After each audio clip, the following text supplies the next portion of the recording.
আমাদের সক্ষমতা বৃদ্ধির মূল শক্তি দেশে বিদেশে কর্মরত শ্রমজীবী মানুষ এবং এদেশের কৃষিজীবী মানুষ, কৃষক। কিন্তু আমরা এই বাজেটে সেই কৃষক, সেই শ্রমিক, সেই পেশাজীবী, সেই প্রবাসী শ্রমিক, তাদের জন্য আমরা কি দেখছি?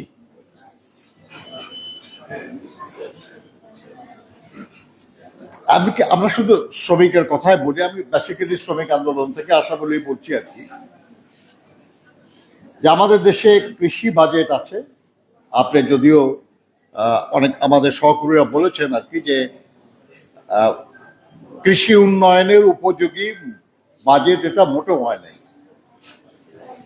আমাদের শিল্পর ব্যাপারে বাজেট বলা আছে, স্বাস্থ্যের ব্যাপারে বলা আছে, শিক্ষার ব্যাপারে বলা আছে, প্রতিরক্ষার ব্যাপারে বলা আছে, কিন্তু শ্রমিকদের ব্যাপারে এই বাজেটে সুস্পষ্ট করে কিছু বলা নাই। তাদের মজুরি বৃদ্ধি, তাদের জীবনমান উন্নয়ন, তাদের দক্ষতা বৃদ্ধি, কোনো ব্যাপারেই স্পষ্ট দিক নির্দেশনা এই বাজেটে আমরা দেখি না।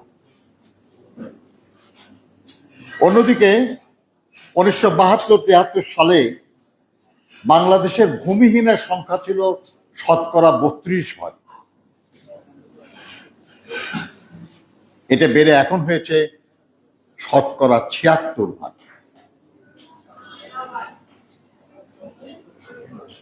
তাহলে কৃষকদের আমরা কল্যাণ করতে পারি নাই, তারা আরো বেশি ভূমিহীন হয়ে পড়েছে, আরো বেশি নিঃস্ব হয়ে গেছে।